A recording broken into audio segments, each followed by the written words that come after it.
Go on, go on. No.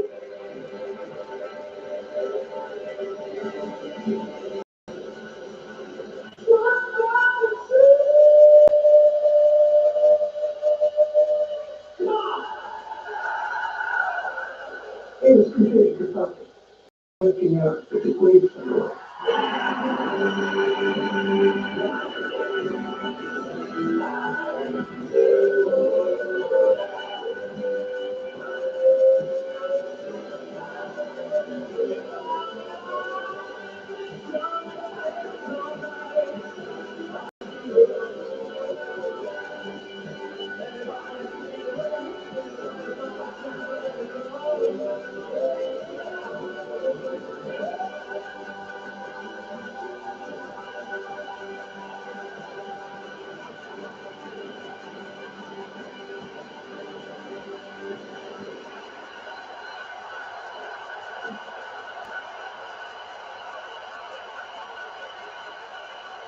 We were, just as we were coming on, Joe Elliott, conductor, put his hand on my arm and said, "Stop fine." So just turn and look at that audience and remember this moment. Nothing like this will ever happen again.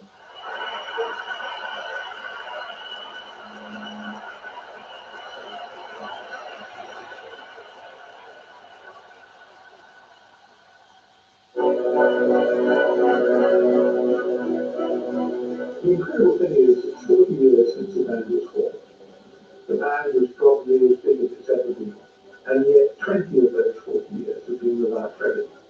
John's chosen to be in a very different place. So for Roger and I, there was all that searching.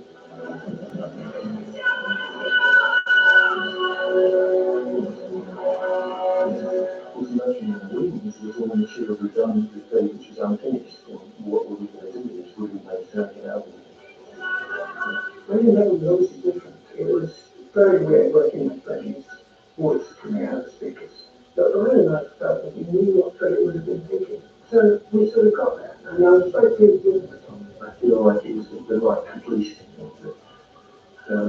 It's the right album to finish up on.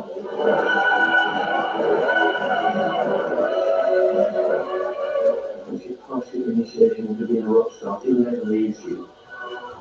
You cannot really stop having that feeling inside, it makes you want to play. Roger's tour, it was great. Paul's a great singer, completely different.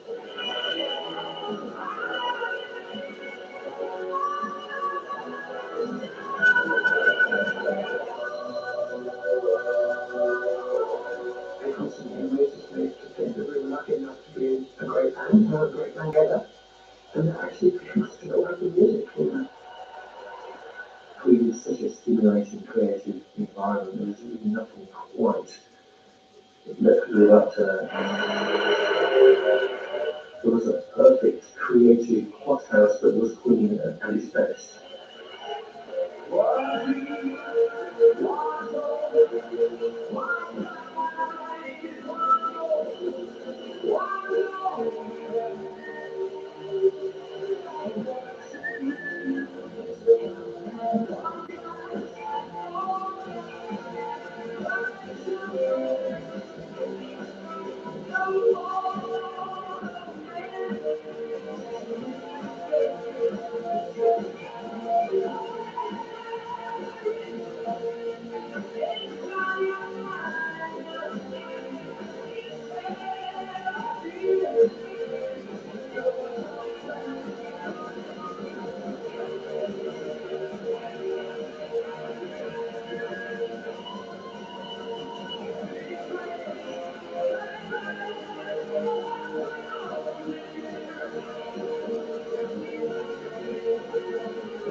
Anyone who knows anything about music knows AC/DC, whether they want to admit it or not. They're behind some of the most quintessential rock anthems in the world, songs that have brought entire stadiums to their feet.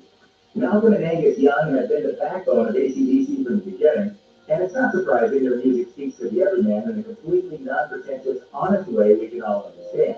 That's because their own lives haven't been smooth sailing, and because, believe it or not, they've been on some of the same difficult journeys as their fans. 10-pound palms. Brothers Malcolm and Angus Young might be larger than life on stage, but in person it's a bit of a different story. Respectively standing only 5'3" and 5'2", there's a pretty heartbreaking reason for their small stature. Lead pipes contaminated the drinking water on the Glasgow housing estate they lived in. The brothers had early years shaped by the perpetual unemployment of their father and seemingly endless poverty, and the winter of 1963 was the last straw. It was the worst in recorded history, and as temperatures plunged into the sub-zero range, sunny Australia started looking pretty good. The Young signed up for a government program designed to encourage immigration to Oz, and it cost the entire family just 20 pounds. When they got there, though, they were still at the very bottom and living in the tin shelters of a migrant hospital. Losing Bon Scott. AC/DC came to a major crossroads early in their run with the tragic passing of frontman Bon Scott. And just what happened on the last night of Scott's life, alone in a Renault 5 parked on a London street, is still a bit of a mystery. Even though the original cause of death was given as acute alcohol poisoning, it was later changed to asphyxiation with the official ruling he had choked on his own vomit after an all-night drinking binge. That's a horrible way to go, but not everyone is convinced that's what happened. According to a 2017 biography by Jesse Fink, the actual cause of death was heroin use. Fink says he interviewed a series of people who were with Scott in the days leading up to his death, who say they were all using heroin. Was Scott? It's unlikely anyone's ever going to come up with a definitive answer. What is known is that the rock world lost a legend that night. Malcolm Young's alcoholism. AC/DC released Blow Up Your Video in 1988, and a tour followed right on the heels of the album. But all was not well behind the scenes, and before the tour even started, Malcolm announced he was going to be stepping out of the spotlight to take care of a problem that had been steadily becoming worse, his alcohol addiction. He said, "It caught right up to me and I lost the plot. Angus was going, 'I'm your brother. I don't want to see you dead here. Remember Bond?' So I took that break and cleaned myself up. I wasn't brain dead, but I was just physically and mentally screwed by the alcohol." Nephew Stevie Young stepped in to take his uncle's place on the tour. And while he was back in time for their 1990 album, it's clear that Malcolm's addiction had had a major impact on the band. When Megadeth joined him on the tour, Dave Mustaine remembered.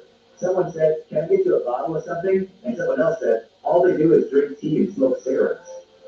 The deadly concerts. AC/DC concerts tend to get crazy, but in 1991, a Salt Lake City concert ended in tragedy when 3 teenage fans were crushed by a crowd surging forward. There were about 4,400 people crammed into festival-style seating, and witnesses testified to a scene where crowds pushed forward, knocked people over, and buried others under a pile of bodies. Just what happened in the chaos differs based on the source, but everyone agrees it was a tragedy. 10 years later, AC/DC returned to play another show at Salt Lake City. Brian Johnson spoke out about the lasting effect it had on them all, saying, "No matter how long ago it happened, you still think about it. You hope and pray it never happens again. That was an awful incident, and it hit us very hard." Losing Malcolm Young. Malcolm Young lost his battle with dementia on November 18, 2017. When AC/DC announced his passing on Facebook, Angus wrote, "As his brother, it is hard to express in words what he has meant to me during my life. The bond we had was unique and very special. Malcolm, job well done." His passing came long after his condition was announced in 2014. Originally vague about his health issues, AC/DC only said he was going to be taking a break, and nephew Stevie Young was filling for it. It wasn't until later that they went public with the fact that Malcolm's dementia had started during their Black Ice tour. Later, Angus would talk more about his brother's fight against dementia, saying, "Sometimes you would look and he'd be there and you'd be, 'Malcolm!' And other times his mind was going, but he still held it together." Brian Johnson's hearing issues. In 2016, rock fans were treated to a confusing moment when AC/DC abruptly announced that Brian Johnson was out and Axl Rose was in. Shortly after, Jonathan issued his own statement on what was going on. His doctors told him he had only two choices: quit or face complete hearing loss. He went on to say he was stepping aside not necessarily to protect his hearing, but because he felt it was compromising his ability to perform. He explained, "Our fans deserve my performance to be at the highest level.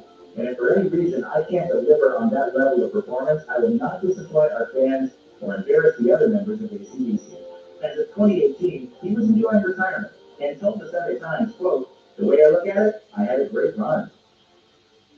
Freddie Mercury's life was magic, but he also faced more than his share of tragedy. Years after his death, the public finds the Queen frontman as fascinating as ever. Here's a look at Freddie Mercury's tragic real-life story.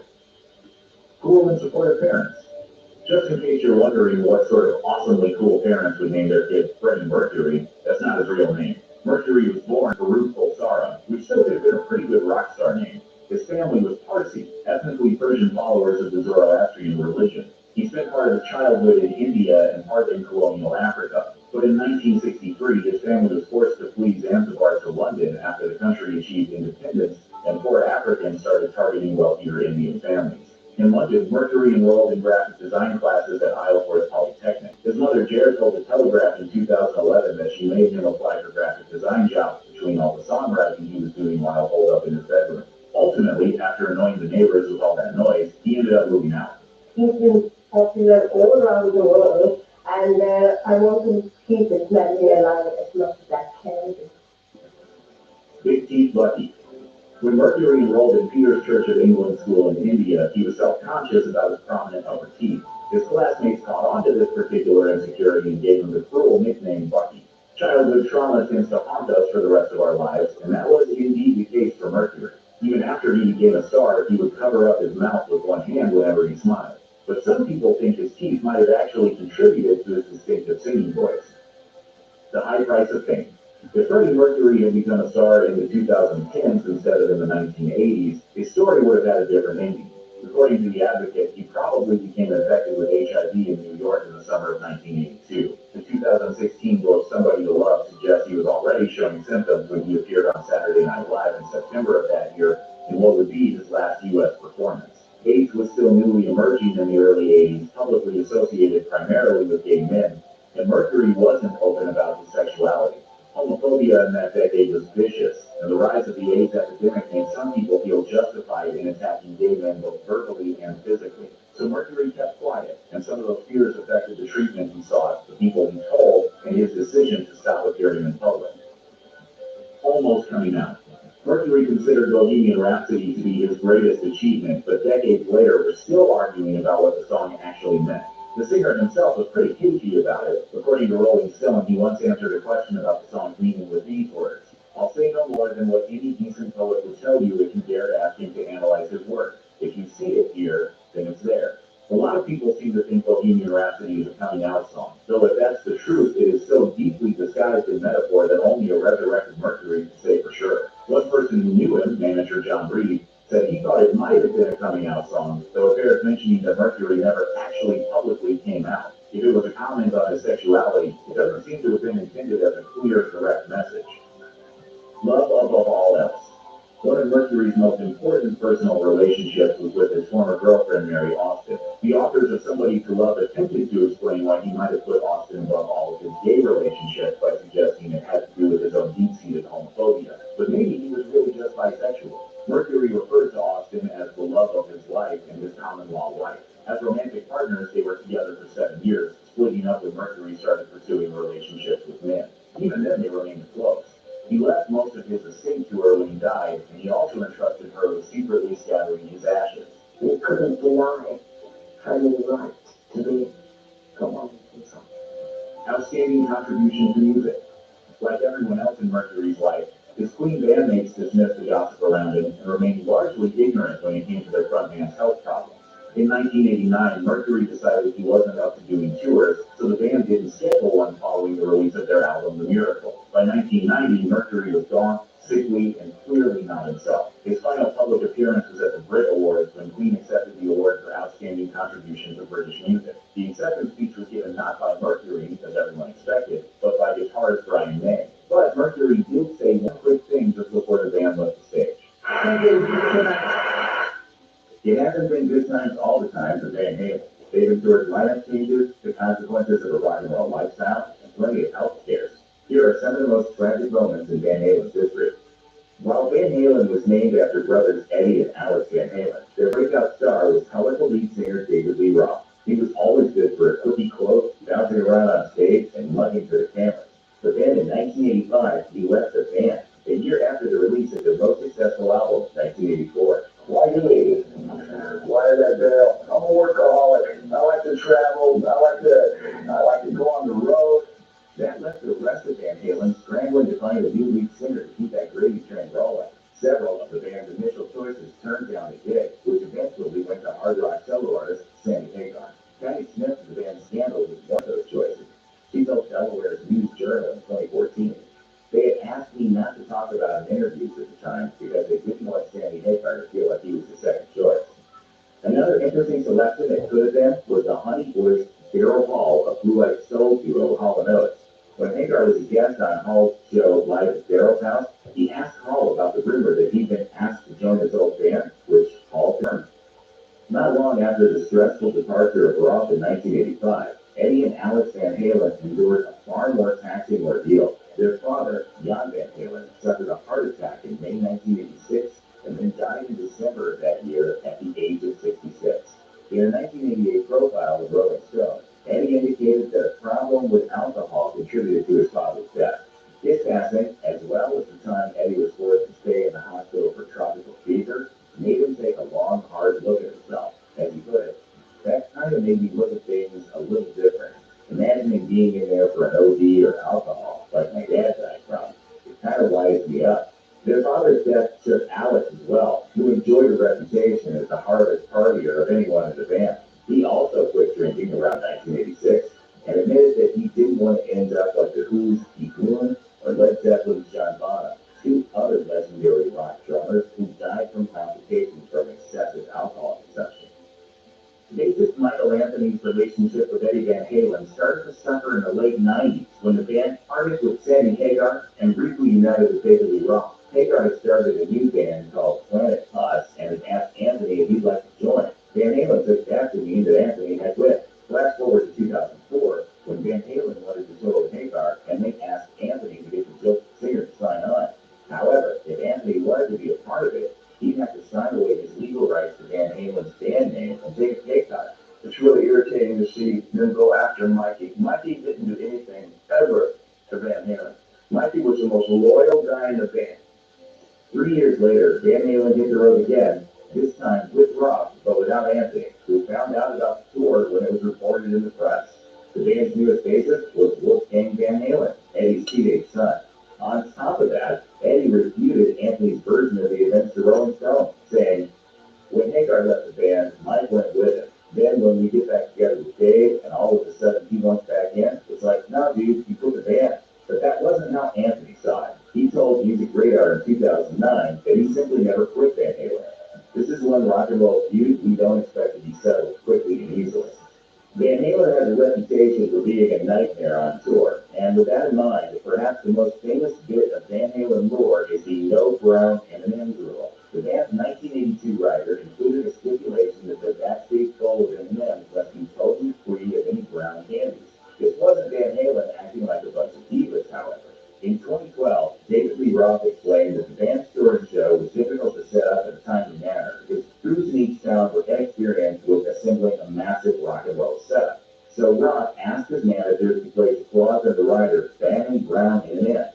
If he spotted the candies in the bowl, it provided proof that the promoter hadn't read the rider, and the band would have to do a serious line check to make sure all of the stage equipment had been installed safely and correctly. If people didn't pay attention to the contract, that led to some bad consequences. For example, at Van Halen's 1980 show in Pueblo, Colorado, when Roth went backstage and found brown M&Ms, he absolutely destroyed the dressing room. As it turns out, he had every right to be mad that the promoters hadn't carefully read the contract. In addition to the M&Ms, the arena's shock-absorbent floor couldn't handle the weight of Van Halen's gear. Even though the floor's requirements were laid out in the rider, organizers ignored that section too, and tens of thousands of dollars worth of damage was done to the area floor. In their 70s and 80s heyday, the members of Van Halen would play a concert in the evening, and then they'd go out and party afterward. Everyone, that is, except Eddie Van Halen, who would stay back in his hotel room to write songs, work on guitar riffs, and ingest copious amounts of vodka and cocaine. In 2015, he told Billboard, "I would use them for work. The blow keeps you awake, and the alcohol lowers your inhibitions. I was an alcoholic, and I needed alcohol to function." Of course, this sometimes backfired, as Eddie once got so wasted that he couldn't even play. His descent into addiction began at a very young age. He started drinking and smoking when he was 12. During his high school years, he would even get drunk before showing up to class. In 1988, he told Rolling Stone about the alcohol-related death of his father that led him to kicking booze, but the sobriety didn't last. By 2004, he turned into, as he told Billboard, an angry drunk. 3 years later, he checked himself into a rehabilitation center, which precluded him from attending Van Halen's induction into the Rock and Roll Hall of Fame. He's reportedly stayed sober since 2008. So many rock stars have married famous actresses that it feels like it just must be the natural order of things. In 1980, 20-year-old Valerie Bertinelli, at the time one of the stars of the popular sitcom One Day at a Time, met guitar master Eddie Van Halen backstage at one of his shows. The pair then married in April 1981, just 8 months after they became a couple. Why did that seem like the right move for you back then to get married at the age of 20 to rock and roll? I was madly in love. Madly in love. I just adored him. Unfortunately, drugs go hand in hand with rock and roll, and they were also part of this rock and roll marriage before it even started. Bertinelli revealed in her memoir, Losing It and Gaining My Life Back, that as she and Van Halen filled out a pre-marriage questionnaire sent by their wedding officiant, they were holding vials of cocaine. Not long into the marriage, both spouses started to stray. Bertinelli discovered evidence of Van Halen's infidelity when she heard him on the phone talking about how he wanted out of the marriage. She filed for divorce in 2005, 4 years after the two of them had separated. In March 1995, Van Halen hit the road for a long stretch of concerts in support of their album Balance. Eddie Van Halen nicknamed it the Ambulance Tour because both he and his brother were playing through significant pain, while Alex Van Halen ruptured 3 vertebrae of his neck and had to wear a not very rock and roll neck brace for the duration of many shows. Eddie was dealing with tremendous pain in his hip due to avascular necrosis. The guitarist delayed hip replacement surgery for years, until he finally went under the knife in November 1999 when he was just 44. He got his brand new bionic from Dr. John R. Moreland, orthopedic surgeon at the Star, who performed similar operations for Liza Minnelli and Elizabeth Taylor. Clearly, there's almost always a painful price to being an aging rock star. Eddie Van Halen was once a habitual chain smoker, and all the cigarettes he went through during recording sessions weren't exactly pleasant for his bandmates. Sammy Hagar described the situation to Ultimate Quest Rock. "I would come home midnight, 1 o'clock in the morning, and I would stink so bad with all my long hair. Now, what are you doing? Full of cigarettes and my clothes." Van Halen eventually gave up smoking in favor of vaping, a necessary concession considering that a third of his tongue was surgically removed in 2000. The cancer also spread to his throat, and while he was declared healthy in 2002, he's been traveling to Germany for years to receive special treatments. In November 2019, he was briefly hospitalized for a health issue relating to the cancer, as he was suffering from abdominal pain, an adverse reaction to some of his cancer drugs. Van Halen has an interesting theory about the cause of his ongoing health crisis. Years of smoking aren't to blame, instead, work-related. He told Billboard in 2019, "I used metal picks, they're brass and copper, which I always held in my mouth in the exact place where I got tongue cancer. Plus, I basically live in a recording studio that's filled with electromagnetic energy." Eddie Van Halen has survived cancer, bone necrosis, and decades of heavy drinking. After slaying those potentially deadly demons, he faced another major health scare in 2012. On August 29th, a message posted to the Van Halen Facebook page read, "Eddie Van Halen underwent an emergency surgery for a severe bout of diverticulitis. No further surgeries are needed, and a full recovery is expected within 4 to 6 months. Symptoms like constant abdominal pain, nausea, vomiting, fever, constipation plague Eddie, and severe cases require corrective surgery." That's what happened to Van Halen. Sadly, the condition got even worse for the eruption guitarist. He spent an extra 3 weeks in the hospital after his surgery because of a few blown stitches, leading to an infection in his intestines, a portion of which had to be removed by doctors. Van Halen spent months recovering at home, forcing the cancellation of the rest of his band's 2012 tour dates. In the early 1980s, days, Alex Van Halen was briefly married to a woman named Valerie Kendall. Eventually, two broke up, but that wouldn't be his only divorce. In 1984, he married Kelly Carter. Their union ended in 1996, but there were even more legal headaches to come. In 2013, ELVH Inc., the band's intellectual property company, sued Kelly Carter, or more accurately, Kelly Van Halen. Over a decade after her divorce, she was still using Van Halen as her professional last name. She started a construction, fashion, and interior design company named Kelly Van Halen, which, according to ELVH, constituted trademark infringement. The company also complained that putting the name Kelly Van Halen on a line of blankets, bathing suits, and armoires was confusingly similar to the sound, appearance, and commercial impression of Van Halen the rock band. After years of legal battles, all parties settled the matter out of court.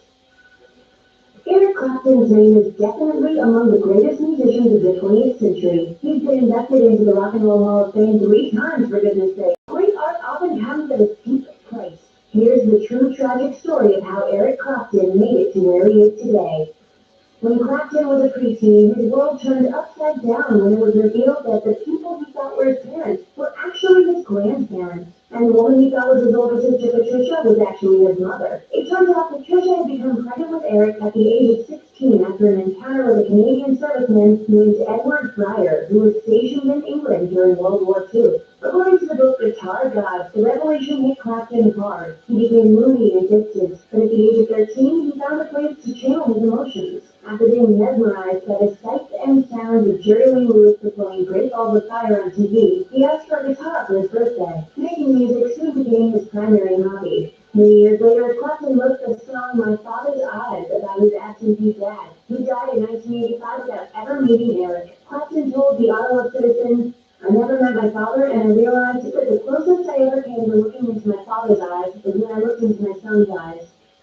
Clapton became so obsessed with playing the guitar that he was eventually kicked out of art school for failing to complete his assignments. Working for his grandfather by day to pay the bills, Clapton joined the band and played gigs at night. His first band, the Roosters, lasted less than a year. He soon joined the Yardbirds, but quit the same day their first top 10 single came out, unhappy with the band's new mainstream sound. After a pair of influential stints with the Blues Breakers, Clapton joined the new supergroup Cream in 1966. Launching into international superstardom at the tender age of 21, and song means Clapton is God, meaning that still lives on today. When you think of God, you see Jesus. No, man, it's Clapton. Oh my God, man. I should have Clapton too. Success doesn't mean happiness, though. Even God gets depressed. By the late 1960s, Clapton had become addicted to heroin, and as if that wasn't bad enough, he also fell in love with his best friend's wife. The friend was none other than legendary Beatles guitarist George Harrison, and the woman was Pattie Boyd. According to Boyd's autobiography, Wonderful Today, things came to a head when drunk Clapton played a new song he had written for her and about her, Layla. When Harrison asked what was going on, Clapton said, I have to tell you, man, that I'm in love with your wife. That led to a crazy incident where Clapton showed up on their doorstep and challenged Harrison to a guitar duel for Boyd's love. Without a word, the two musically battled for 2 hours, but though Boyd said Clapton won the face-off, she stayed with Harrison, and Clapton continued his descent into drugs and alcohol. At one point, reportedly spending an incredible $16,000 a week on heroin. Clapton hit rock bottom in 1976 with a public meltdown that still haunts his legacy today. During a 1976 concert in Birmingham, England, an inebriated Clapton went on the racist and xenophobic rant that included the statement, England is for white people. Public reaction was swift, with fellow musicians speaking out against Clapton and forming the Rock Against Racism movement. For his part, Clapton has since apologized for his outburst. He told Rolling Stone, I just have to face the guy that I became when I was fueled on drugs and alcohol. It's incomprehensible to me in a way that I got so far out. In 1977, Harrison and Boyd divorced after years of marital issues. 2 years later, Boyd and Clapton finally married. It should have been perfect, especially since Clapton had finally kicked his heroin addiction, but it didn't work out. When he was off heroin, Clapton was hitting the bottle harder than ever. The couple also had issues conceiving children. That would have been painful enough, but Boyd later learned that Clapton had not only been cheating on her, he actually fathered children with 2 other women. Clapton and Boyd separated and then finally divorced in 1989.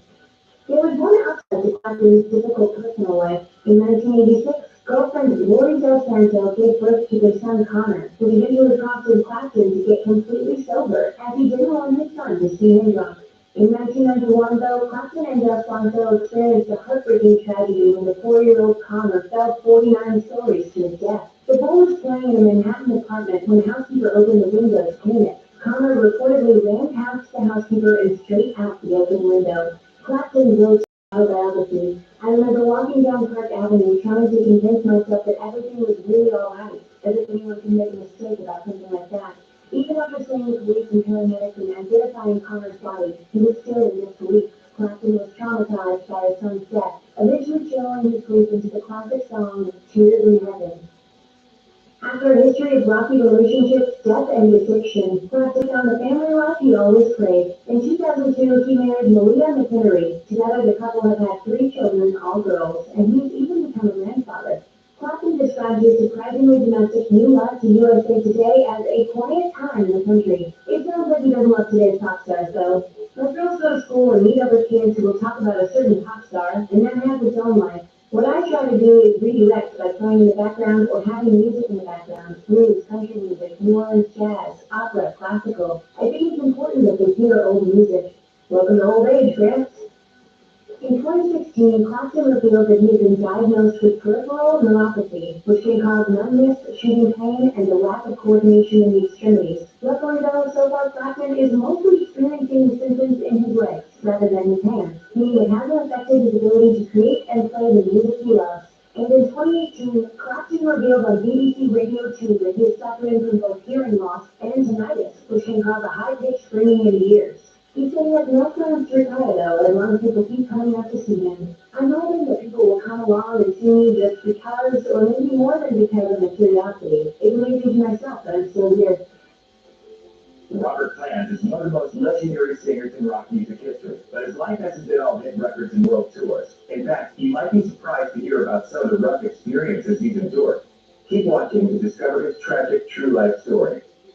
Plant was born in Staffordshire, England, and grew up in a comfortably middle-class house. And his parents pushed him to become an accountant. But Plant had discovered blues music, and he was having trouble pretending to care about his education. And he told The Guardian in 1970, "It was really hard to combine the two and keep a compatible relationship with schoolmasters and parents at the same time as doing what I really wanted to do." Plant left school when he was 17 to pursue his music dreams, which upset his parents. As he recalled, "I got in with this crew, which I'm afraid upset my parents a bit, and the cleft between mom and dad and Robert got a bit wider and a bit wider." Luckily for Plant, he managed to make a huge success out of skipping out on that accounting degree, and he managed to eventually patch things up with his folks. As he told Louder in 2020, "I had my moment of professional potential, and because I didn't accept it, I had to leave home when I was 17, so I toughened up pretty quickly. I made my peace with my parents a couple of years later, but it was good. It was what it should be." Although Plant was Led Zeppelin's lead singer, he wasn't the chief executive of the band. That role was filled by guitarist Jimmy Page. 4 years older than Plant, Page was already a seasoned professional musician when he formed the band in 1968. He also had a reputation for being a hard-nosed businessman. So it's not really a surprise that he took the search for a lead singer very seriously.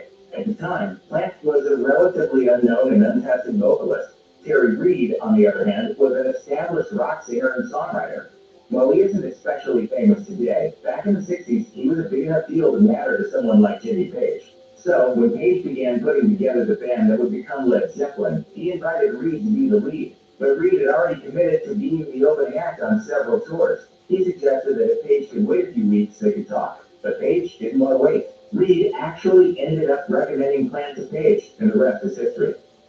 In 1970, life for Robert Plant was pretty good. Led Zeppelin had become enormously successful. He was newly married to his wife Maureen Wilson, and he had a baby daughter named Carmen. They all lived happily on a farm in rural England with their pet dog and some goats.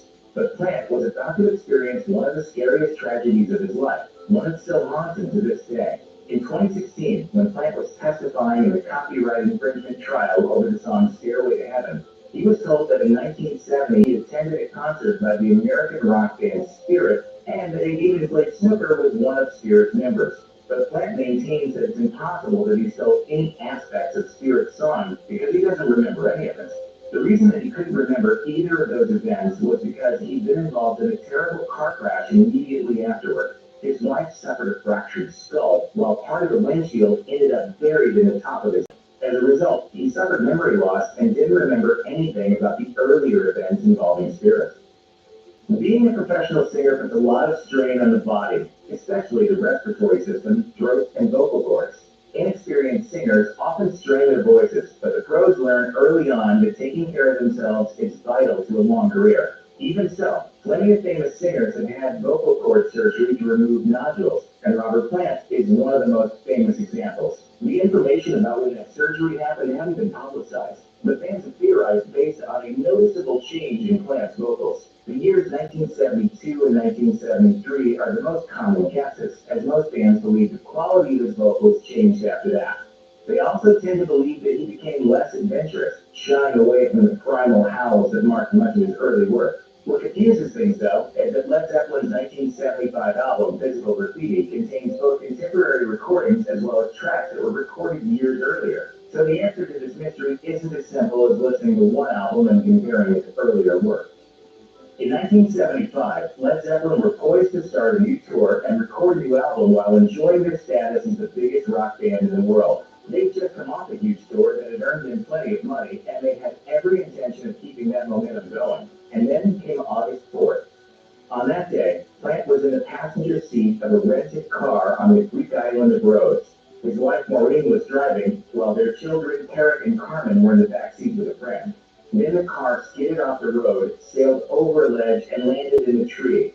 Plant shattered his right leg in several places, while Maureen ended up unconscious and bleeding. The children were also injured. It took hours for help to arrive, and when Plant finally came out of the hospital, he was in a wheelchair. Eric had a broken leg, and Maureen had a fractured skull. It was a miracle that they all survived. A Led Zeppelin tour was out of the question, of course. The band did at least manage to rally to record their 1976 album Presence, though Plant had to lay down his vocals from a wheelchair. He also went through a bout with depression, which is reflected in the album's dark lyrics. In 1977, Led Zeppelin was a band trying to get its groove back. They'd been forced to slow down in the wake of the Plant's family car crash. Over the next 2 years, the music world changed around them with the arrival of punk rock, and their album Presence came to be regarded as a relatively minor work in their catalog. As the group embarked on a world tour, they intended to prove that they were still the biggest band in the world. Things got off to a rough start, though, when Plant lost his voice for several weeks, and tour dates had to be postponed.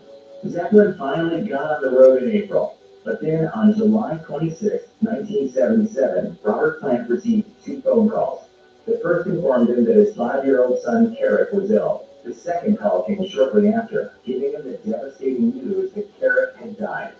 Just a week earlier, Plant's daughter Carmen had been sick with a stomach virus, though she'd gotten better. When Carrick fell ill, it was thought to be the same virus, but he was hit much harder. Plant left the tour and immediately flew home.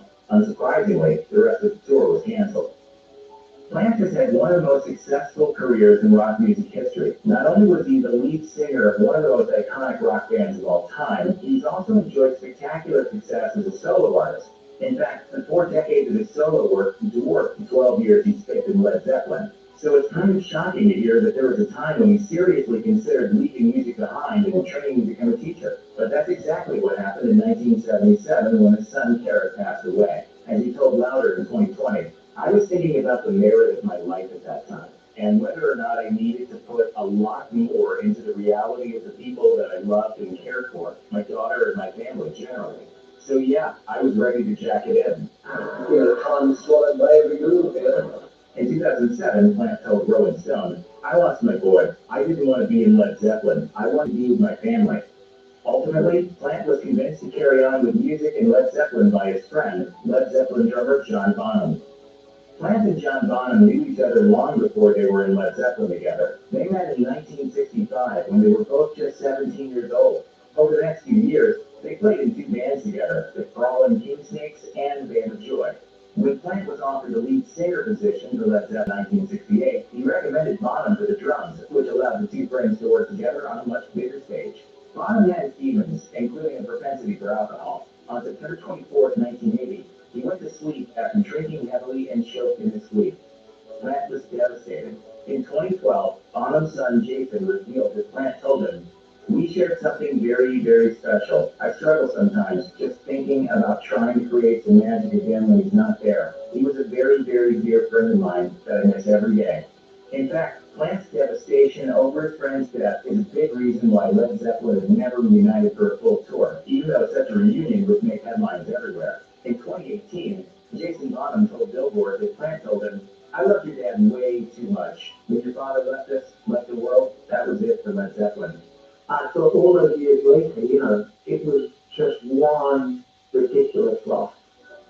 Robert Plant married his wife Maureen Wilson in 1968, just as Led Zeppelin was taking off. They met in 1966, and she supported them with her nursing work when he was a struggling, unknown musician.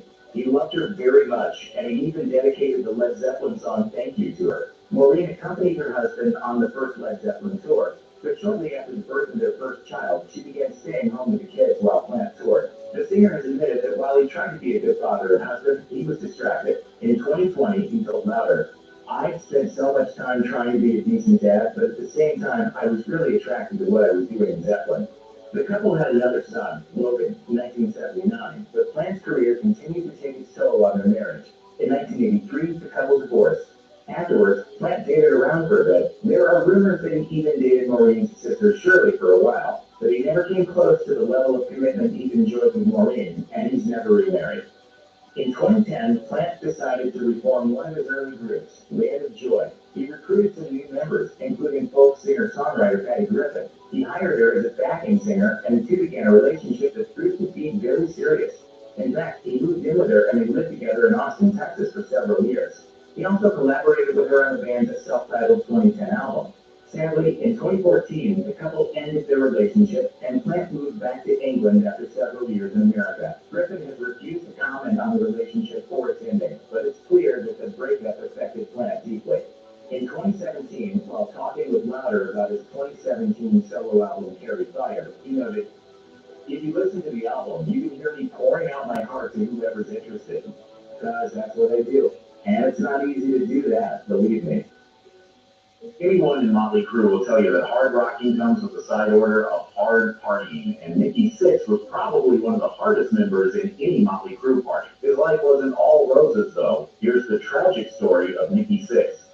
Before he became Nikki Sixx, young Frank Ferrana Jr. had quite a childhood, and it turned him into a hellraiser of an adult. Sixx was raised jointly by his grandparents and his mother, and had to move a lot. In the span of 11 years, he attended 7 schools. This turbulence did not mold him into a particularly law-abiding young man, and when he was living with his grandparents in Jerome, Idaho, his school expelled him for selling drugs. This was the last straw for Grandpa and Grandma Sixx, who sent the young man to his mother in Seattle. What am I going to do in Seattle? According to Blabbermouth, living with his mother was no picnic for Sixx, as it came with a side order of violent men. By the time he was 17, the budding musician finally had enough, so he left his past behind and took his bass, his new name, and his big dreams to Los Angeles. Still, his experiences as a young man may have influenced Motley Crue's music. Sixx has said that the song Livewire in particular is about domestic violence and specifically mentions the assorted stepdad he had to deal with. Nikki Sixx and his mother have always had a strained relationship, and by strained we mean utterly dysfunctional. According to The Guardian, their troubles started when Sixx was just 6 years old. His mother called her parents to come and take the young boy away, allegedly telling her son, "I'm going to lock the door and I'll just leave you in the porch." Then she cruised away with the strange man. Sixx says the moment broke him, and he could never truly reconnect with her again. This isn't one of those tales where time heals the wounds and the mother and son eventually reconcile either. The relationship remained so sour that reconciliation was impossible, and he died in 2013. Sixx only acknowledged the event with a simple, dispassionate tweet. He had been fully aware of her condition, but felt that even at the brink of death, she didn't deserve any attention from him. Nikki Sixx was a particularly enthusiastic drug user during the band's glory days, so he's had more than his share of close calls. Still, none of them can hold a candle to December 23, 1987, the day he died. Ultimate Classic Rock says that after a night of hard partying with some hard-rocking friends, including members of Guns N' Roses and Ratt, the festivities were slowly winding down. However, Sixx decided to treat himself to one last hit before bedtime. This proved to be a fatal mistake, because he passed out and started turning blue. Paramedics arrived, but it looked like they couldn't do anything to save the bassist. Six was loaded in an ambulance and given shots of adrenaline, but he was already dead, or so it seemed. Hours later, he unexpectedly awoke in a hospital, cursed at a cop trying to ask him questions, and wandered out, wearing nothing but leather pants. He got a ride home and a lecture about drugs from two fans who had just heard on the radio that he had died. Six has described dying as a fairly typical out-of-body experience, and he's also said that death just hurts. Unfortunately, even death wasn't enough for him to break the drug habit. I stopped for about 3 hours. To illustrate how out of it Nikki Sixx was during the late 1980s, look no further than the train incident during Motley Crue's tour in Japan. Ultimate Classic Rock reports they took a bullet train from Tokyo to Osaka for a concert, but as it turned out, it was not a good idea to put the rock band on the same train as Neil Morris. During the return trip, Sixx was out of his mind while Mick Mars was busy swimming in a bottle of Jack Daniels. The two started to get on each other's nerves, and Sixx started throwing donuts at Mars. After a bit of that, the bassist decided to graduate to throwing bottles and misjudged a toss and hit a random man in the head. And he goes to the front, smashes the window, and comes crashing down on these nice little Japanese people. When the train arrived in Tokyo, a couple of hundred cops were waiting in riot gear. They arrested Sixx and the band's manager, who both spent hours in jail while a local promoter tried to resolve the issue. Somehow, he managed to persuade the police to release them on the condition that Sixx write a letter of apology. During his worst heroin abuse years, Nikki Sixx had near-death experiences and went through pretty much all imaginable terrors that come with drug addiction. Still, he doesn't consider any of his assorted dramatic drug-using incidents as his rock bottom. For Sixx, his absolute lowest point was a fairly uneventful and intimate moment that only registered as an absolute darkest hour because he finally realized the hopelessness of his situation. According to The Fix, the realization came when his dealer was temporarily out of stock and he had no access to heroin. The bassist spent a day and a half without heroin in terrible, painful withdrawal that he likens to hell before his dealer was able to come over and resupply his addiction. This incident made Sixx realize he couldn't get out, and that information hit him so hard that he describes the sensation as an almost physical feeling of being stuck. It's easy to assume that Nikki Sixx is always going to be the most debauched person in any given relationship, but he once met his match in a pop star known as Vanity. She was a model, actress, and singer who was originally discovered, mentored, and dated by none other than Prince. By the time she met Sixx, her career was already dwindling. The two shared a mutual love of drugs and got engaged in 1987. This was not a good move, as both of them were extremely fond of rock star excesses and enabled each other's bad behavior. They would stay up all night, and in the morning, Sixx would throw Vanity out because she started acting too crazy for him. Vanity eventually moved on from her famous fiancé. She continued her hard-partying ways until 1994, when a massive overdose caused a renal failure that nearly killed her. After that, she abandoned her stage name and became a Christian evangelist under her real name, Denise Matthews. Unfortunately, her years of abuse had wrecked her health beyond repair, and she died at age 57 in 2016. A marriage to a young Motley Crue member doesn't come with much stability and security, and Nikki Sixx has the divorces to prove it. Although he's a dedicated family man these days, the bass man had to trudge through 2 failed marriages to get there. According to heavy metal site Blabbermouth, his second marriage to Donna D'Errico ended in 2007. The divorce proceedings turned nasty when Sixx testified that he had discovered that she had previously been a stripper and even done some high-end call girl work. This sordid past thoroughly freaked out noted Saint Nikki Sixx. According to Nikki Sixx, D'Errico's lawyers, on the other hand, dismissed his claims as little more than an amusing attempt at character assassination. I have a strict policy against individuals with pleasure. Did you know that? The fate of Brandy Brandt, the musician's first wife and the mother of 3 of his children, was less amusing. Biography says her 7-year marriage to Sixx ended in 1996, and perhaps not coincidentally, Sixx married D'Errico just 1 month later. Brandt's life then took a very dark and strange turn. The Sydney Morning Herald says the former Playboy cover girl became involved in a large cocaine smuggling conspiracy, and she was sentenced to several years in prison in 2014. Nikki Sixx has tons of opinions and a history of substance abuse issues, and he has carved out a career in a field full of people with similar temperaments and preferences. As such, Sixx seems to attract and cultivate feuds like a gardener might nurture fine flowers. According to rock music site Loudwire, the Motley Crue bassist has varying levels of beef with Michael Sweet of Stryper, the band Kiss, and Gene Simmons in particular. According to Ultimate Classic Rock, Sebastian Bach of Skid Row fame says he can't even keep up with all the feuds Sixx has going. The crew base's most long-term target is none other than Metallica. According to Loaded Radio, the two bands have been at odds since they rose to dominate their respective metal scenes at the same time in the same general area. And Six has been known to take potshots at the band's drummer, Lars Ulrich, for his appearance, attitudes, and drumming ability. Of course, this could just be because Six likes to annoy drummers. After all, even his own percussionist isn't safe from his inflammatory antics. According to Metal Injection, Tommy Lee says Six unfollowed him on Twitter immediately after Motley Crue's final show.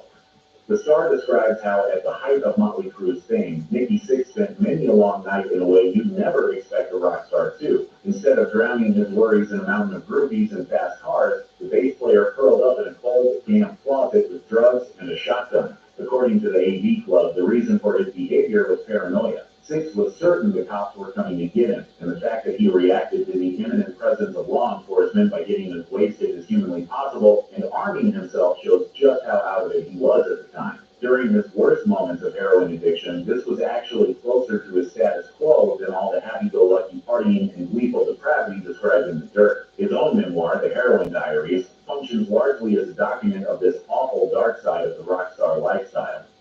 1988 was perhaps the most infamous year for Motley Crue and Nikki Sixx. The peak of both their popularity and the bass's heroin addiction, that year was full of rowdiness, health scares, canceled concerts, and trouble with the law. On top of all this chaos, a man named Matthew Tripp emerged with a strange story. Music site Louder says Tripp was a relatively unknown musician who claimed he had a secret history as a bass player for Crue. Not a new member, mind you. He said he literally spent a year as Nikki Sixx. According to Tripp, Sixx was sidelined due to a nasty car accident in 1982. He says guitarist Mick Mars recruited the similar-looking Tripp to take over the bass responsibilities in 1983, starting a gig as Nikki Sixx 2.0 that ended in 1984 when Tripp was involved in an armed robbery. As he was waiting for his trial, the real Sixx rejoined the band, and they went on to record songs that Tripp claims he wrote, such as Save Our Souls. Of course, Tripp's tales turned out to be pretty tall. Although he does seem to have believed the whole thing himself, he still managed to keep a lawsuit against the band's manager going for a few years, and the bogus story received significant publicity.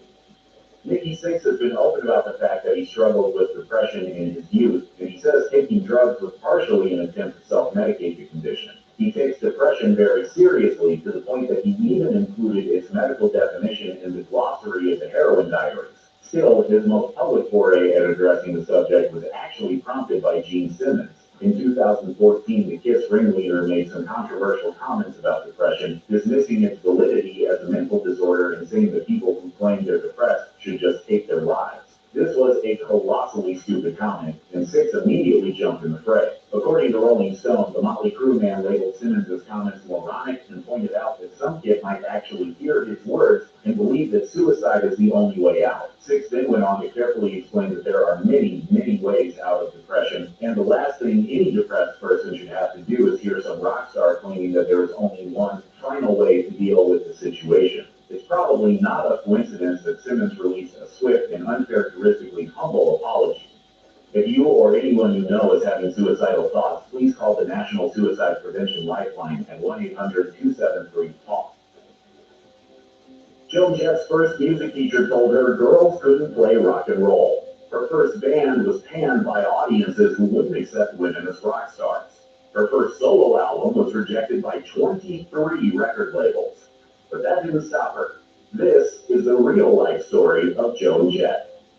Joan Jett was born Joan Marie Larkin on September 22, 1958 in Wynwood, Pennsylvania. She asked for and received her first guitar for Christmas when she was 13 years old and was told at her first lesson that girls can't play rock and roll. Luckily, Jett did listen and kept rocking. Her family soon moved to West Covina, California, and soon started going to the area's glam rock epicenter, Rodney Bingenheimer's English Disco. She changed her last name to Jett and modeled her now famous look of black leather, black eyeliner, and a black shag haircut after British rocker Suzi Quatro, who inspired her musically as well as aesthetically. Jett told Rolling Stone, "What Suzi Quatro did for me was make me realize that girls could be successful playing rock and roll. I realized that if I wanted to do that, there were probably other girls like me who probably wanted to do it too." Jett met drummer Sandy West at Rodney Bingenheimer's via producer Kim Fowley. Fowley introduced him to other musicians with the idea of forming an all-girl rock band. The Runaways' official lineup consisted of Joan, Sandy, lead guitarist Lita Ford, bassist Jackie Fox, and lead singer Cherie Currie. Joan and Kim Fowley wrote most of the Runaways songs, including the famous Cherry Bomb. In 2010, Jeff explained to the Irish Times, "We wanted to be the Rolling Stones, Led Zeppelin. We wanted to play dirty, sweaty, sexy rock and roll. So when people told us girls couldn't play, that wasn't what they meant. They meant that girls couldn't play rock and roll because it implied sex, which means that they're in charge and owning it."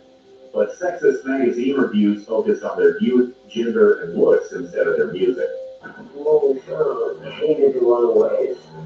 And behind the scenes, Fowley was abusive, calling the band members, quote, "dog," while he kept them on drugs and without money of their own, and encouraged the 16-year-old Cherie Currie to wear underwear on stage and pose for scantily clad photographs, comparing her to Lolita. Audiences were also abusive. Jeff told the Irish Times, "It's difficult to get across to people what it's like to be spat at. After the gig, I would be dripping in spit and just put my head in my hands and cry out of sheer frustration. I just didn't get what the problem was, but I just can't back down, and being carried off was the only way you get me off the stage, not by scaring me off it." The Runaways released 5 albums in 4 years and toured the world. They found more respect and success overseas with #1 albums in both Australia and Japan, and a reception in Japan that Jeff compared to Beatlemania. But behind the scenes, things deteriorated.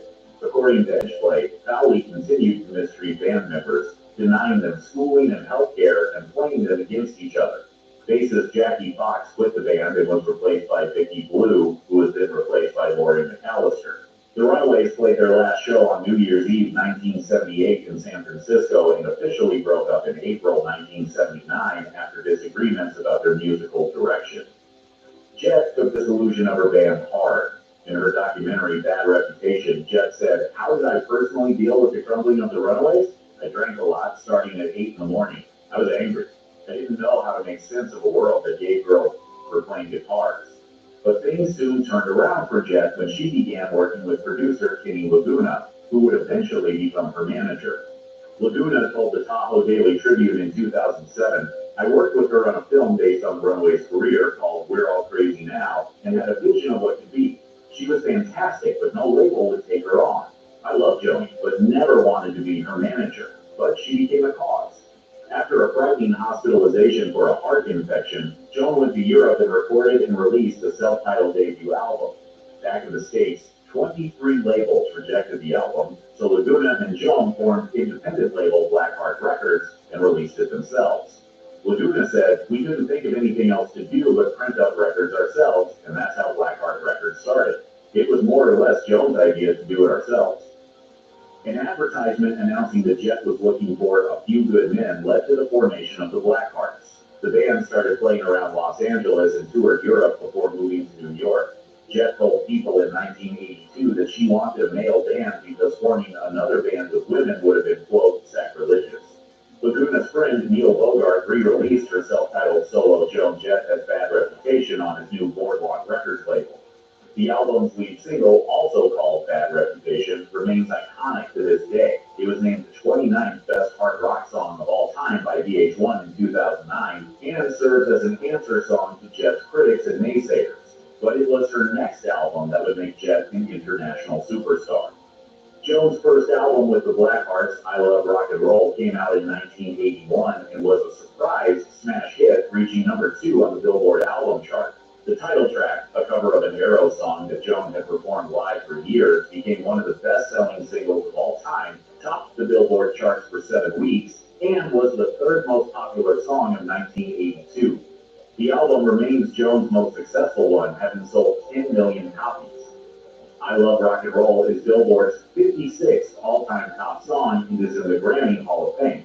The song's popularity was bolstered by the constant play of its video on the newly influential and groundbreaking MTV, featuring Joan and the Blackhearts moodily swaggering and sneering through a live performance in a dive bar.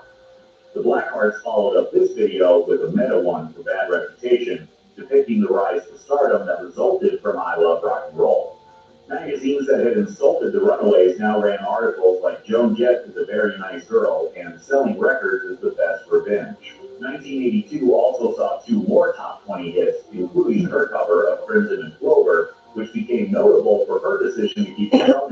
sing about loving a woman.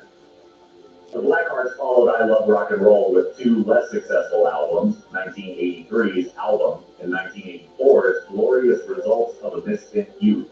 Neither had a hit single, and the latter only limped to number 67 on the Billboard album charts. Critics weren't impressed either, with Rolling Stone writing that Album, quote, doesn't make a very strong argument for Jett as a major talent. And the 1986 album, Good Music, fared even worse, only getting to number 105 on the Billboard album charts. But it turned around the next year when Jett appeared on the big screen opposite Michael J. Fox in the drama Light of Day. Critics panned her performance, but her theme song for the film, which was written by Bruce Springsteen, was a minor hit, landing at number 37 on the Billboard charts.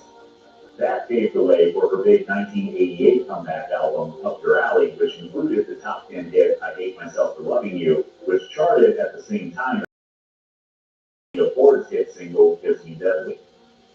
But that success was short-lived. By the early 90s, the band was floundering again. Blackheart's drummer Tommy Price said that touring had become a grind. We were doing all these one-off shows. We'd be going to crappy little towns doing a state fair. I went through a phase where I didn't really give a crap because they were gigs I felt like you shouldn't be doing. Jett didn't feel the same way, though. It's always a different audience. You never know really what to expect. You never really get over it, ever. Though commercial success eluded Jett artistically, the decade led to a new creative flowering, as a resurgence of interest in punk led to the rise of grunge and the Riot Grrrl movements. After her record deal ended, Jett and producer Kenny Laguna regained creative control, and Jett began working with L7, calling the first time she saw the band live a, quote, religious experience. She also worked with Bikini Kill and recorded an album with the punk band The Gifts after the murder of their lead singer, Mia Zapata, with proceeds from the album and tour going to the murder investigation. Jett's sexuality has been a subject of discussion and conjecture throughout her career. She has never officially come out, yet has been an LGBTQIA+ icon for most of her time in the spotlight. In Edgeplay, Cherie Currie revealed that she and Joan had been romantically involved during The Runaways. Their relationship is also part of the plot of the 2010 movie The Runaways, which was executive produced by Jett.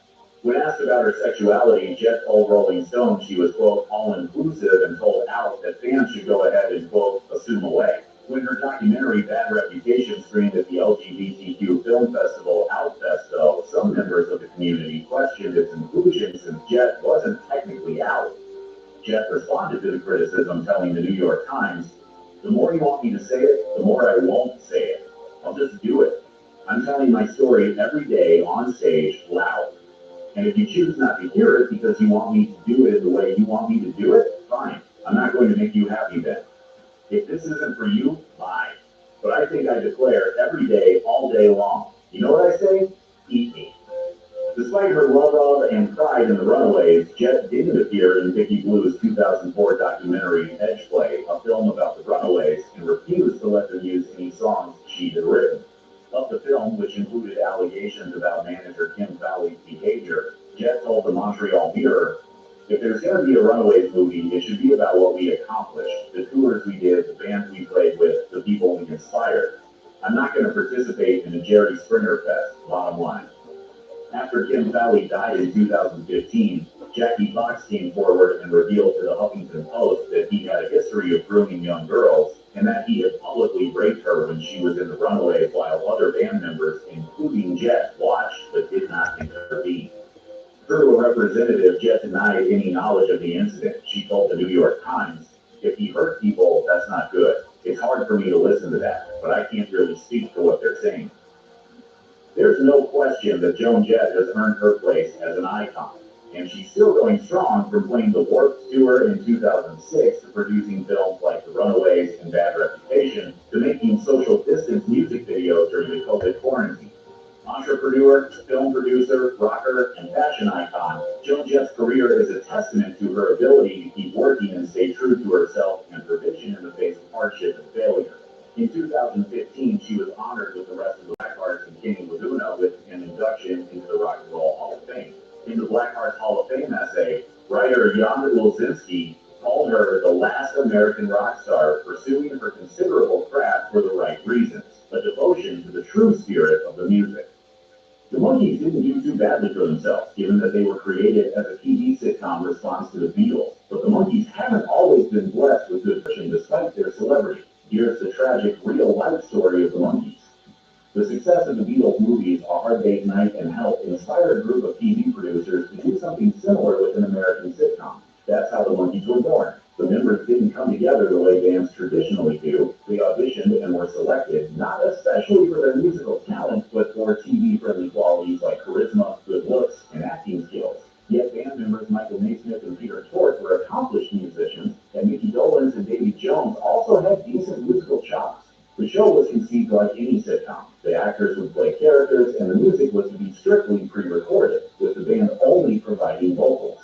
After the band released its first single and played a few shows, it became clear that they were more than just actors. Even so, the Monkees were never able to shake their less than iconic origin story. They became fairly universally known as the Prefab Four, a play on the Beatles' nickname the Fab Four. In January 1967, Peter Tork and Michael Naismith were upset when they listened to their second album, More of the Monkees, and discovered that it was nothing but recycled music from the show. According to AllMusic, the group finally decided to take a stand, demanding creative control. The Monkees were enough of a sensation that the producers couldn't just fire them and replace them with more agreeable performers. So they capitulated, fired the show's music coordinator, and the Monkees finally became the real band that critics had for so long accused them of not being. Creative freedom also meant freedom to disagree, and the band's autonomy also ended up showcasing creative differences. Their third and fourth albums were commercial and artistic successes, but the fifth, The Byrds, the Bees, and the Monkees, was starting to feel a little disjointed. Also around that time, the television series was canceled. The band wasn't happy with the sitcom format and thought it should be more of a variety show. The network, in turn, decided to just axe the whole thing. Success in music depends a lot on the preferences of your audience. Success in movies depends on other factors, such as screenwriting, plot, and making enough sense to avoid turning off your fan base. The Monkees' 1968 feature film, Head, failed on pretty much all of those points. According to Night Flight, Jack Nicholson wrote the screenplay, but even that didn't do much to recommend it, because Nicholson was a B-movie actor no one had ever heard of at the time. The band brainstormed the film while high at a party. Then Nicholson strung the ideas together into a screenplay while on LSD. The finished movie was a weird, plotless, disjointed commentary on everything from consumerism to media deception to police brutality to the exploitation of tragedy. It was also a self-deprecating jab at the Monkees themselves. It was poorly advertised, audiences that did see it were confused, and it was a flop. Of course, Head is now a cult favorite and is mostly well-liked by modern critics, but it was both the beginning and end of the Monkees' film career. Peter Tork seemed especially deflated by the failure of Head. In a 2011 interview with The Guardian, he said, "The simile of a rock in the water is too mild for how badly that movie did." Tork soon left the band. The three remaining members stuck it out for another couple albums, but failed to generate any new hits. According to AllMusic, toward the end of 1969, Naismith called it quits too. He'd already released a solo album and wanted to go it alone. Jones and Dolenz recorded a final album, but the two-man version of the Monkees was not what the band had once been. The band officially broke up after that 1970 album. The Monkees ended not with a bang, but a fizzle. Peter quit in it first, Mike quit second. Davey and I just kept going until nobody offered us any more money. After the Monkees broke up, Peter Tork formed a band called Release, which ironically dissolved before it was able to release a single record. He also attempted to start a production company, but No Trouble reported that enterprise also went nowhere. Tork struggled throughout the 1970s. His money ran out, he was forced to rent his home to a friend to avoid foreclosure, and he ended up moving with his pregnant girlfriend into the basement of David Crosby of Crosby, Stills, Nash & Young. He was also arrested for possession of hashish and had to spend 3 months in an Oklahoma penitentiary. Tork eventually moved away from the music industry altogether. He took a job teaching high school classes and coaching baseball. Ultimately, he had difficulty with the structure of the school system and was fired. Fortunately, Tork was able to turn things around when he quit drinking in the early 80s. He stopped taking drugs not long after that and was finally able to revitalize his music career. But it was a long, hard road to get there. Most Americans go out of their way to make sure they never, ever have to deal with the IRS apart from sending them a tax return on April 15th. But Michael Naismith ended up spending a lot more time with the agency than he wanted. In his 2017 memoir, he wrote that the dissolution of the Monkees was followed almost immediately by the descent of the taxman. He wrote, "The IRS showed up with a huge bill for unpaid taxes and started seizing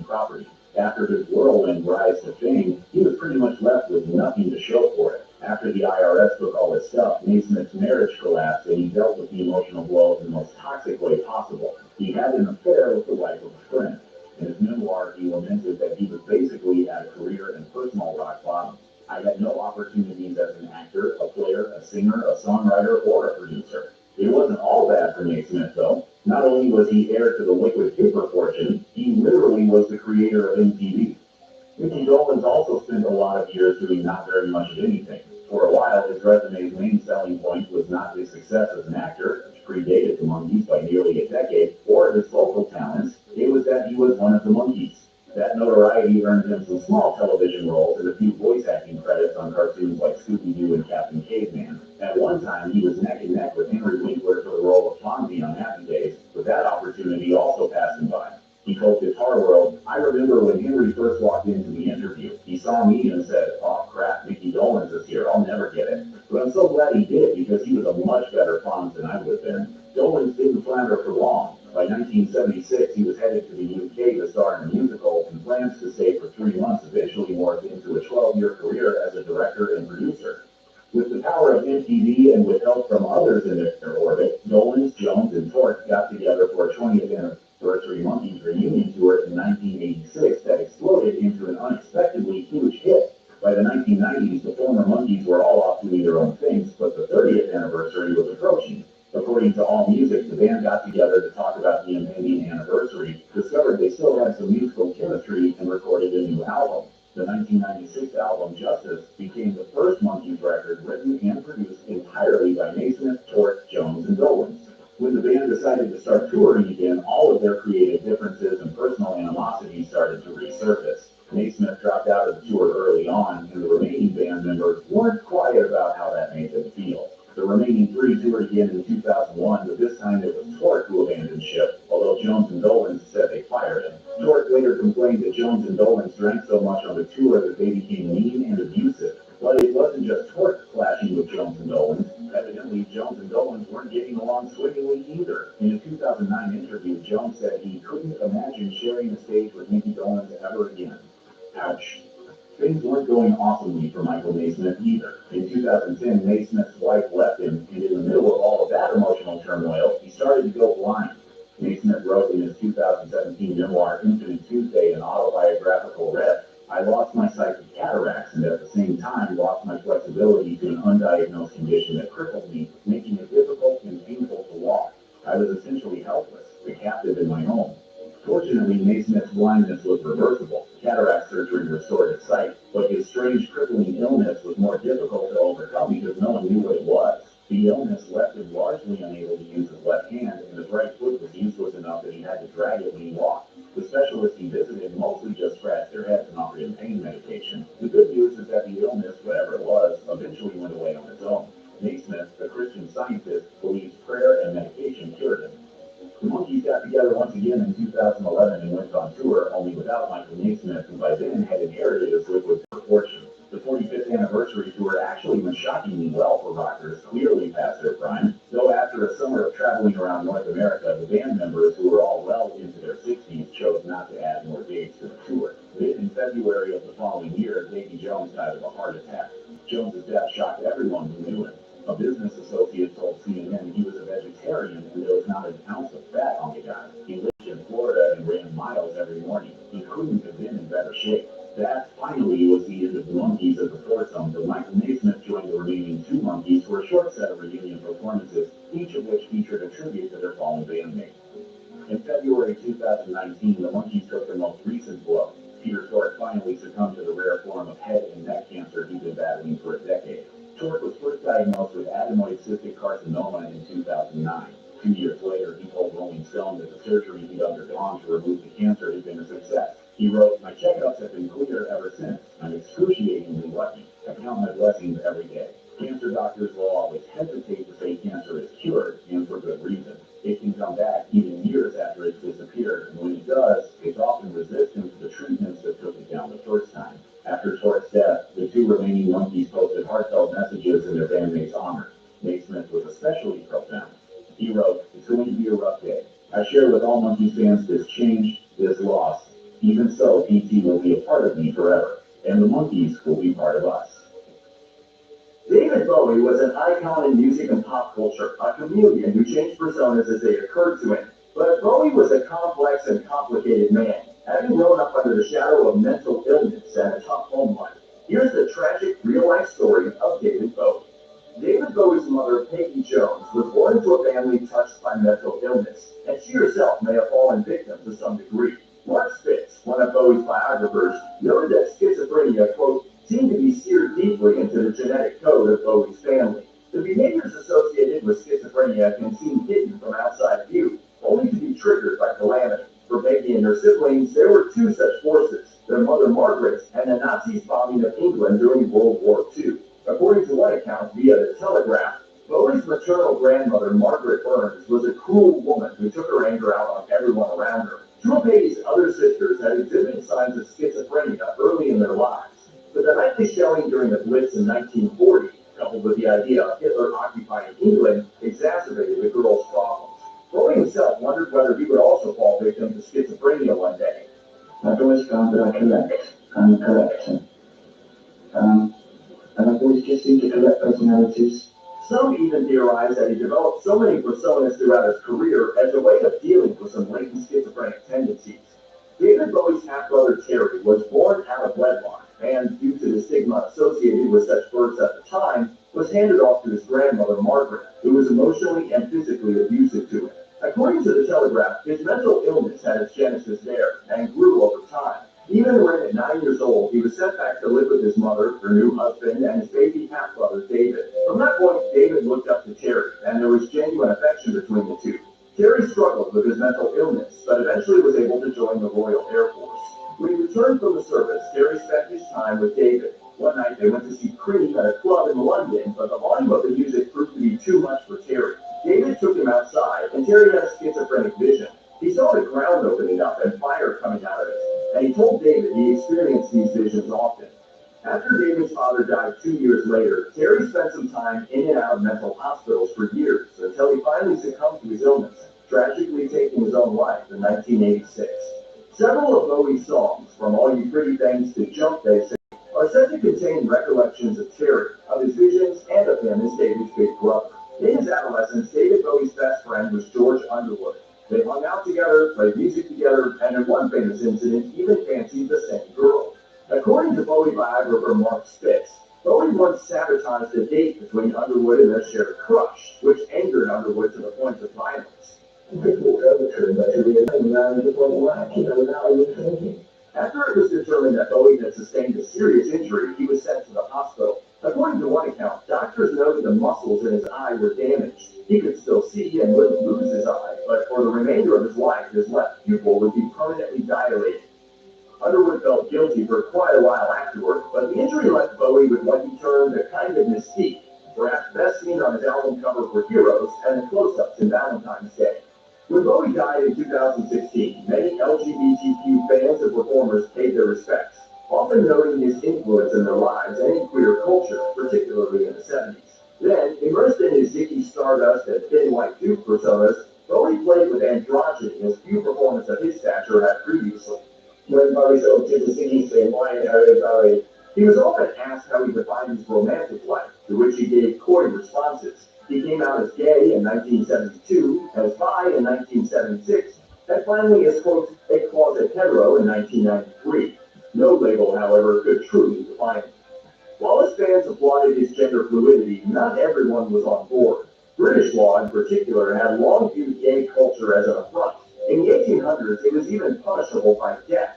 Though laws were relaxed somewhat in the 60s, the lifestyle wasn't officially decriminalized until 2000, meaning when he came out in 72, Bowie was admitting to engaging in illegal acts.